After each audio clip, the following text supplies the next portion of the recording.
Salut Nicolas Demorand, je viens de voir ta vidéo sur la sortie de ton livre Courageux, je trouve, sur Brut.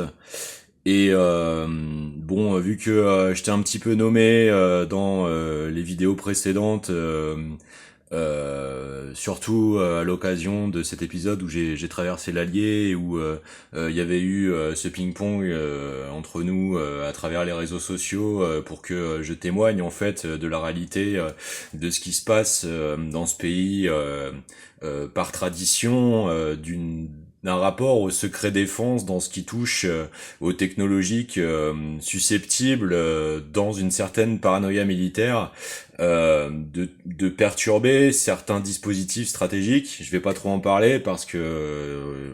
nous vivons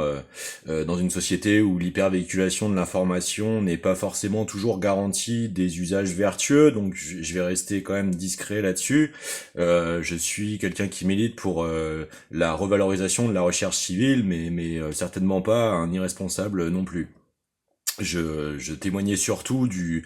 fait sociétal de cette hypertrophie en fait de la pression psycho politique sur les rapports à ces secteurs d'expérimentation dans le développement parce que euh, dans ma formation personnelle, j'ai eu accès à des mémoires de recherche, des publications critiques de sociologues, des travaux d'historiens, et donc j'ai une certaine culture personnelle d'avoir pu observer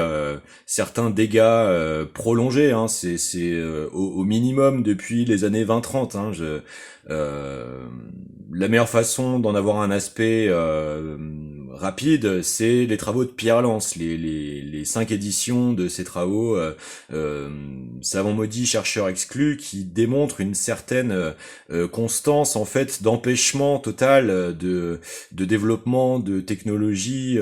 susceptibles d'être extrêmement favorables à la santé publique. Hein, l'affaire Antoine Prioré, Chaban-Delmas, les travaux de René Quinton, les travaux de Lakowski. Bon, je t'encourage à t'enquérir au moins d'une lecture une fois de cet ouvrage parce que je pense qu'il pourrait t'amener beaucoup d'éclairage et de réponses sur ces sujets et sur l'étrangeté de cette étouffoir de capacité d'encapacitation en fait des bien-être physiologiques des citoyens. Euh, c'est un peu l'occasion justement par ce dialogue, j'espère, hein, de pouvoir te conforter dans euh, cette raideur que je perçois. J'ai eu des gens hein, dans ma famille qui étaient censés être concernés par un diagnostic de bipolarité. Bon, c'est un peu plus trouble moi dans mon cas parce que ça a jamais vraiment été avéré médicalement et à mon expérience personnelle ça y ressemblait pas forcément. Mais j'ai eu d'autres personnes autour de moi qui elles avaient bien été diagnostiquées et je peux comprendre ta situation, il y a pas de souci avec ça. Euh, Effectivement, il y a quelques vidéos, j'ai posté des textes. Bon, j'ai un peu les traits tirés. On dirait souvent que je fais la gueule, que je suis dépressif et tout. C'est pas ça du tout. Hein. C'est moi, il y a 20 ans d'hyper pratique de l'information, plus des successions systémiques au plus haut sommet de l'État et à leurs différents échelons de tentatives de collage autoritaire, d'interception et d'instrumentation en fait d'interfaçage entre la réalité en fait de mes intentions. Alors déjà je suis surdoué, je suis quelqu'un d'assez intense en fait dans l'abondance de complexité d'aborder des sujets, de coordonner en fait des visions d'ensemble qui sont difficilement explicitables autour de moi parce que ça nécessite des développements assez longs et abondants pardon pour les rendre vraiment perceptibles. Donc c'est une charge de travail assez conséquente. Donc souvent il y a beaucoup d'hiatus, etc. Mais en plus j'ai tout cet appareil d'État et en plus depuis longtemps qui essaie de bâtir méticuleusement cette mise misperception de la réalité en fait, de ce qui m'inspire, de comment ça m'inspire, de comment ça me motive, quels sont les objectifs de coordination d'ensemble que je voudrais réussir à susciter, à favoriser. Et donc, je voudrais le préciser pour que tu puisses bien saisir la véritable essence de ce que je voudrais te proposer de partager dans ce dialogue. Euh, cette raideur que tu montres, que tu manifestes et que tu oses assumer, ce que je trouve extraordinairement positif. Euh, Effectivement, elle a l'air d'être liée à la charge mentale de ta situation propre, de surinformation permanente, de par ton activité professionnelle et ton niveau hiérarchique dedans. Et puis en plus, dans la géopolitique particulière de la France, où je pense que tu sais particulièrement quand tu exerces que tu as en plus cette pression politique de responsabilité du ciselage, de la façon dont l'immédiateté de choix de formulation en permanence dans votre cercle doit être particulièrement stressant dans ce rapport à la responsabilité. Je pense que t'es une personne sensible et douée de goût, du savoir, de la responsabilité de ses choix en permanence, et donc ça doit être une charge psycho-affective conséquente. Euh, eh bien, oui, je crois que ton rapport à l'écriture, comme celui que j'ai assumé entre guillemets, que j'ai affirmé plus, effectivement, je pense que ça pourrait continuer de t'aider énormément. Comme tu le vois, moi, dans mes propres textes, il y a un rapport à l'ennoircissement, à un fatalisme qui pourrait ressembler à une dépression, mais c'est pas ça du tout. Comme je le précisais plus tôt, euh, moi, j'ai eu la chance extraordinaire d'être élevé et conforté, d'être assuré, d'être garanti, d'être surdoué et donc hypersensible aussi, mais où l'assurance de la particularité de mon profil d'hyper empathe, le fait que ça a été diagnostiqué très tôt et que ça a été diagnostiqué dans une famille qui en comprenait en fait la nature de fonctionnement comportemental approprié, m'a vraiment permis en fait d'encourager une vie touche à tout entre guillemets, pluridisciplinaire, valorisant l'initiative. Donc j'ai aussi bien fait du bricolage que de l'art, que de l'aventure, du voyage. On n'était pas riche, mais parce que il y avait un intérêt en fait intergénérationnel à me transmettre en fait cette légitimité à être en tant que tel. J'ai eu une chance extraordinaire à ce niveau-là de pouvoir être vraiment tranquillisé dans mes bases narcissiques identitaires profondes à l'âge où on les absorbe et on les assimile vraiment. Et c'est ce qui a constitué une grande partie des courages permanents en fait qui m'ont permis de mener cette vie de casse-cou, de prendre des risques, où je me suis retrouvé à faire des infiltrations sans aucune forme de filet de sécu ou de prise de contact préalable avec des services policiers ou quel que soit de cette nature. Je l'ai fait en pur citoyen, d'aller faire des voyages dans des zones de conflit assez chaudes, d'aller systématiquement au contact des omertas et des non-dits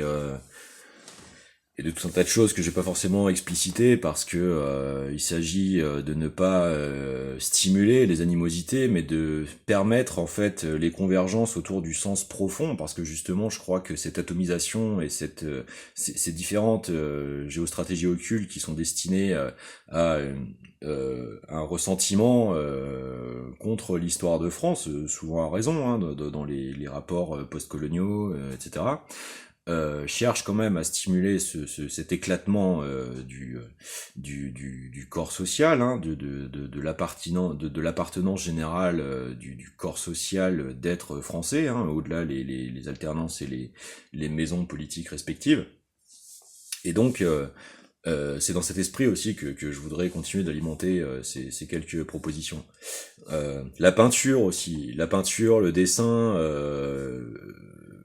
me sont des ressources extraordinaires d'avoir ces premières phases de légitimité absolue, euh, hors impact social, interactionnel, euh, risquant de maltraiter au sens mal approprié qui que ce soit, parce qu'un espace intime personnel qui me permet d'explorer systématiquement en fait mes vertiges, mes aspirations d'absolu, mes impérialismes impétueux, impérieux, de fulgurance de certaines colorations et tonalités émotionnelles. Euh, une autre notion qui me sert énormément, qui m'a été transmise petit, dans laquelle c'est une immense chance, c'est de savoir que le génie est un pluriregard en permanence et que psychologiquement nous n'avons pas qu'une seule tonalité psychoaffective, nous en avons des myriades et que bien souvent ce sont les acculturations au fait de le savoir qui maintiennent beaucoup de gens dans différents syndromes parce que dès qu'ils explorent en fait ce qu'ils surinterprètent tout de suite comme des schizoïdismes ou des erratismes identitaires, en fait, ce sont des plasticités, des flexibilités psycho-affectives dans leur diversité qui font partie de l'expérimentation, de la pratique de l'intelligence, de la prospective, de la légitimité, de la spontanéité. Bien sûr, il ne faut pas que ce soit la base des interactions, mais nous avons une légitimité à avoir des sanctuaires expérimentatifs et justement, c'est la question de cette culture aussi, de la permanence de la légitimité, à pouvoir les pratiquer, à pouvoir y consacrer un espace neutre dans lequel cette neutralité est l'écrin en fait du questionnement, du poussage de traits, d'intensification de l'absurdité, justement pour pas forcément s'en rendre maître, mais s'en rendre connaisseur. Et euh, peut-être que dans cette raideur que tu manifestes, c'est quelque chose que tu n'as peut-être pas pu plus tôt déployer comme palette permanente et que ça pourrait t'aider vraiment. Il y a pas de méprise quand je dis ça peut t'aider. J'ai aucune intention d'avoir un ton péremptoire. Hein. Je parle vraiment de d'efficacité fonctionnaliste des processus. Hein. J'aurais pas la pédance de dire je te connais, je t'ai compris. C'est pas ça du tout. Euh, j'ai des spécificités personnelles à avoir une grande chance à pouvoir considérer l'ensemble de ces outils dès le début de ma vie comme un avantage permanent. Donc c'est vraiment cette expérience que j'essaie de légitimer et du coup de partager dans la puissance de cette légitimité-là parce que comme je te le dis, moi je fonctionne à la base comme un hyper-empathe. Donc tout ce qui peut en capacité mon prochain, moi je prendrai toujours un intérêt certain à le véhiculer d'abord en fait. Je suis comme ça si tu veux. Euh, et à terme, en fait, moi, c'est ce qui m'a amené en fait sur la nécessité, il y a très longtemps, hein, à partir de 6-7 ans et de par en plus, mais mon passé de grands-parents exploitants agricoles d'une toute petite exploitation qui mangeaient des produits sains, de la terre, etc. De cette intelligence aussi nutritionnelle, faire attention au type d'eau qu'on buvait, tu vois. On est la team qui fait attention, tu vois, mon Roucous, pH, peu de résidus à sec, pas de nitrite, etc. Parce qu'on, tu vois, on connaît aussi ces mythes un petit peu des alchimies anciennes, tu vois, les eaux du Griffon, comme disait avant, des eaux qui rejaillissent de sources puisées quand même à certaines profondeurs, qui fait qu'elles sont passées par beaucoup de couches de sédimentation et donc on connu des niveaux de microfiltration finale extrêmement fines et dont en fait les clusters d'eau, les molécules d'eau sont dans des granulométries extraordinairement fines, ce qui fait que ça participe particulièrement au système de détoxination en fait du système lymphatique, du système rénal, de tout le système psycho-endocrinien. Donc ça permet d'avoir des ressources en fait dans l'interstitiel physiologique de repoussage en fait des moments physiologiques de stress induit, tu vois, de crispation du système endocrinien, du système nerveux, des tensions musculo-squelettiques, et donc ça permet vraiment d'avoir une ressource de fraîcheur intérieure, de profondeur, de d'étendue en fait, de capacité d'encaissement et de gestion en fait de percept de stress intense, qui donne vraiment comme un espèce de troisième souffle permanent dans l'activation des intelligences psycho-affectives différentes, dans le rapport interactif, tu vois, très cortex préfrontal de traitement de telles situations, parce que en temps synchrone, la situation organique, elle, a des ressources profondes d'endurance, d'apaisement. Donc ça permet en fait de ne pas être submergé par le caractère anxiogène de cette combinatoire de la responsabilité politique, de la certitude, de l'effet d'influence et de l'incontrôlable, de l'hyperstimulation de l'actualité en permanente, surtout dans un contexte international qui se tend, qui voilà. Donc c'est des façons d'être et d'affirmer la permanence de légitimité d'outils qui peut-être peuvent particulièrement te servir, donc avec plaisir. Euh, et je te recommanderais aussi, si tu me permets, hein, bien sûr, la lecture de L'Ombilique des limbes de Artaud. Extraordinaire duel entre euh, de presque de dissociation projective entre le thérapeute et l'artiste accusé de folie, dans son rapport à euh, cette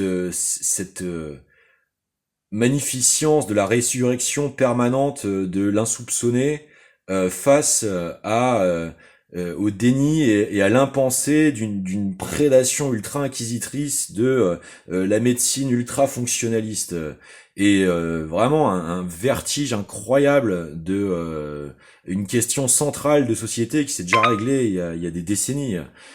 parce que c'est toujours euh, absolument ressourçant en fait de voir qu'il était possible de mener et la perception et la plume jusque dans de tels risques d'abysse. J'articule souvent la lecture de cet ouvrage avec certaines phrases connues des champs psychiatriques, comme par exemple les fous sont souvent peu physiologiquement malades parce que beaucoup bavent en permanence. Et donc on voit bien le fonctionnement du système dépollutionnel quand le système lymphatique est ultra fonctionnel. Donc il y a beaucoup